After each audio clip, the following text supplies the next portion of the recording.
चलिए जानते हैं छत्तीसगढ़ की 25 बड़ी खबरों को सिर्फ 10 मिनट में। लेकिन उससे पहले वीडियो को लाइक और चैनल को सब्सक्राइब जरूर करें।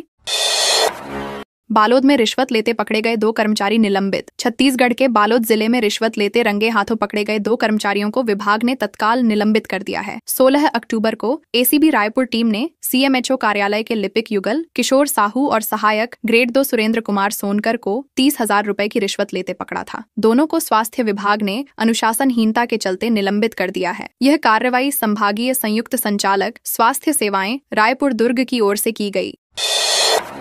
रायगढ़ में असामाजिक तत्वों ने नाली में फेंकी भगवान की प्रतिमा। रायगढ़ जिले में असामाजिक तत्वों ने राम मंदिर में तोड़फोड़ करते हुए भगवान राम, सीता और हनुमान की मूर्तियां नाली में फेंक दी। यह घटना वार्ड नंबर 12 स्थित घरघोड़ा थाना क्षेत्र की है। सुबह जब लोगों ने देखा तो पूरे मोहल्ले में आक्रोश फैल गया। ग्रामीणों ने थाने पहुंचकर दोषियों के खिलाफ सख्त कार्रवाई की मांग की। फिलहाल पुलिस ने जांच शुरू कर दी है और इलाके में तनाव की स्थिति को देखते हुए पुलिस बल तैनात किया गया है।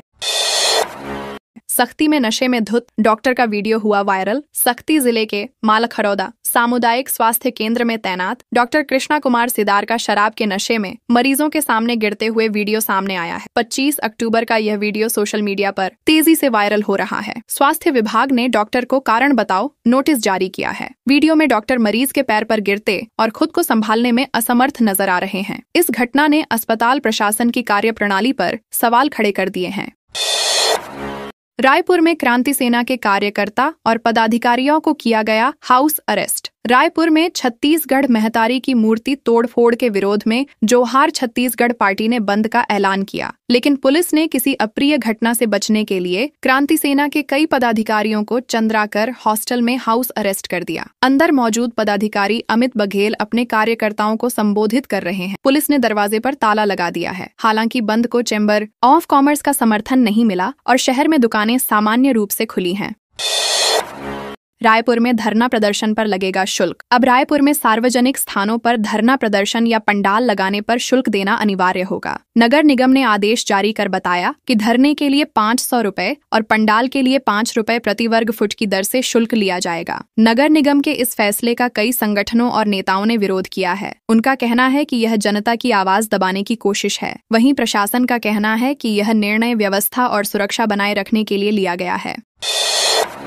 सरदार पटेल की 150वीं जयंती पर रन फॉर यूनिटी का हुआ आयोजन। देश के लौह पुरुष सरदार वल्लभ भाई पटेल की 150वीं जयंती पर रायपुर में रन फॉर यूनिटी का आयोजन किया गया। कार्यक्रम की शुरुआत शास्त्री चौक से हुई, जिसमें मुख्यमंत्री विष्णुदेव साय ने भी भाग लिया। प्रतिभागियों ने हाथों में तिरंगा लेकर एकता का संदेश दिया। मार्च का समापन शारदा चौक स्थित डॉक्टर श्यामा प्रसाद मुखर्जी प्रतिमा स्थल पर हुआ। मुख्यमंत्री ने कहा, सरदार पटेल ने भारत को एकता के सूत्र में बांधने का जो कार्य किया वह हर भारतीय के लिए प्रेरणा है। दुर्ग में हथियार दिखाकर डराने वाला आरोपी गिरफ्तार। दुर्ग जिले की पुरानी भिलाई पुलिस ने बटनदार चाकू से लोगों को धमकाने वाले युवक को गिरफ्तार किया है। 29 अक्टूबर को मरघट रोड पर युवक चाकू लहराते हुए राहगीरों को डरा रहा था। पुलिस ने घेराबंदी कर आरोपी राहुल साहू 22 वर्ष को मौके से पकड़ा। वह पुरानी भिलाई का रहने वाला है और पहले भी कई वारदातों में शामिल रह चुका है। पुलिस ने चाकू जब्त कर आरोपी पर आर्म्स एक्ट के तहत केस दर्ज किया है।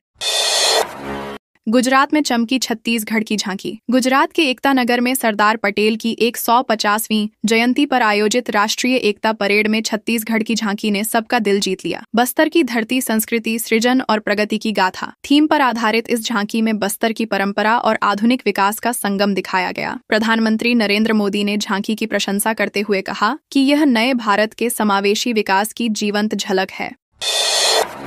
जशपुर में 4 साल की बच्ची से किया दुष्कर्म। जशपुर जिले के बचीगा थाना क्षेत्र में 15 वर्षीय लड़के ने 4 साल की मासूम से दुष्कर्म किया। बच्ची अपने परिजनों के साथ खेत गई थी, तभी आरोपी उसे बहला फुसलाकर जंगल में ले गया और घिनौनी वारदात की। परिजनों की शिकायत पर पुलिस ने तुरंत कार्रवाई करते हुए नाबालिग आरोपी को हिरासत में ले लिया। घटना ने पूरे इलाके को झकझोर दिया है। पुलिस ने पॉक्सो एक्ट के तहत मामला दर्ज कर जाँच शुरू की है।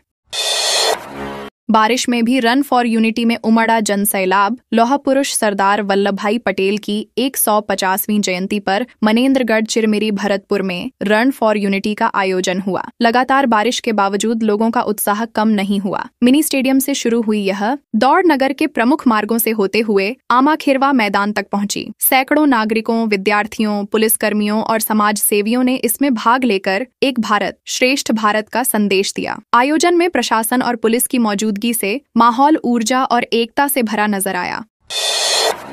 पूर्व विधायक संतराम नेताम खेतों में काम करते आए नजर। केशकाल विधानसभा के पूर्व विधायक और विधानसभा के पूर्व उपाध्यक्ष संतराम नेताम इन दिनों राजनीति से अलग अपने खेतों में पसीना बहा रहे हैं। वे मजदूरों के साथ धान की कटाई और मिंजाई करते हुए दिखाई दिए। नेताम पारंपरिक अंदाज में धान के भारे कंधे पर उठाकर घर तक ले जाते दिखे। खुद थ्रेसर मशीन भी चलाते हैं। उन्होंने कहा कि राजनीति में आने से पहले से ही वे खेती किसानी से जुड़े हैं और आज भी जमीन से जुड़े रहना उन्हें गर्व और सुकून देता है।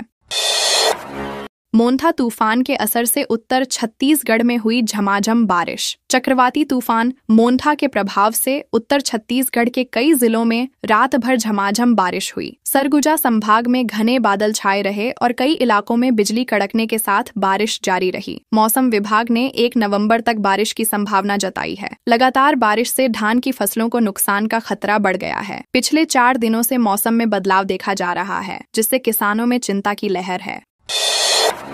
भिलाई की सेंट्रल एवेन्यू बनी हेलमेट अनिवार्यता जोन। राष्ट्रीय एकता दिवस पर दुर्ग यातायात पुलिस ने ऑपरेशन सुरक्षा के तहत भिलाई की सेंट्रल एवेन्यू रोड को हेलमेट अनिवार्यता जोन घोषित किया। इस मौके पर विशेष बाइक रैली निकाली गई, जिसमें सड़क सुरक्षा को लेकर नागरिकों को जागरूक किया गया। नियंत्रण कक्ष सेक्टर 6 से शुरू हुई रैली शहर के प्रमुख मार्गों से गुजरी। पुलिस ने बैनर और पोस्टर के माध्यम से संदेश दिया, सुरक्षा आपकी, जिम्मेदारी भी आपकी। बताया गया कि इस जोन में हादसों में 80% तक की कमी दर्ज की गई है। दुर्ग में नशीली दवाओं का सौदागर गिरफ्तार। दुर्ग जिले की जामुल पुलिस ने नशीली दवाओं की अवैध बिक्री करने वाले एक और आरोपी को गिरफ्तार किया है। आरोपी तुषार महानंद निवासी राजीव नगर जामुल है। पुलिस ने उसे गिरफ्तार कर न्यायिक रिमांड पर भेज दिया। इससे पहले 18 अक्टूबर को 2 आरोपियों को पकड़ा गया था, जिनकी निशानदेही पर यह कार्रवाई की गई। पुलिस के मुताबिक आरोपी इलाके में नशीली दवाओं की बड़ी सप्लाई चेन से जुड़ा था। कार्रवाई से इलाके के नशा तस्करों में हड़कंप मच गया है। एसआईआर प्रक्रिया में अब तक 71% मतदाता सत्यापित। छत्तीसगढ़ में विशेष गहन पुनरीक्षण के तहत अब तक 71% मतदाताओं का डेटा सत्यापित किया जा चुका है। बीएलओ ने यह कार्य 2003 की मतदाता सूची को आधार बनाकर किया है। चुनाव आयोग का कहना है कि एन्यूमरेशन फेज पूरा होने तक यह संख्या 94-95% तक पहुंच सकती है, यानी सिर्फ 5-6% लोगों को ही दस्तावेज प्रस्तुत करने होंगे। यह प्रक्रिया मतदाता सूची को त्रुटिरहित और अधिक पारदर्शी बनाने के लिए चलाई जा रही है। रायगढ़ में कपड़ा दुकान में हुई चोरी। रायगढ़ जिले के तमनार थाना क्षेत्र में चोरों ने कपड़ा दुकान को निशाना बनाते हुए करीब 1 लाख रुपए से अधिक की चोरी की। घटना गाड़े गांव के अंश वस्त्रालय की है। रात में दुकान बंद करने के बाद मालिक घर चला गया, लेकिन सुबह जब पहुंचा तो देखा कि ताले टूटे पड़े हैं और दुकान का सामान बिखरा हुआ है। सीसीटीवी फुटेज में 2 चोर चोरी करते हुए दिखाई दिए। पुलिस ने मामला दर्ज कर जाँच शुरू कर दी है। गुरु घासीदास पर अभद्र टिप्पणी पर हुई एफआईआर दर्ज। रायगढ़ के चक्रधर नगर थाना क्षेत्र में एक युवक ने बाबा गुरु घासीदास पर आपत्तिजनक टिप्पणी कर दी। इस पर सतनामी समाज ने एसपी से शिकायत कर आरोपी के खिलाफ सख्त कार्रवाई की मांग की। पुलिस ने एफआईआर दर्ज कर ली है। वहीं सिंधी समाज ने आरोपी युवक का सामाजिक बहिष्कार करते हुए कहा कि उसका समाज से कोई संबंध नहीं है। घटना के बाद समाज में आक्रोश फैल गया है और पुलिस स्थिति पर नजर रखे हुए है।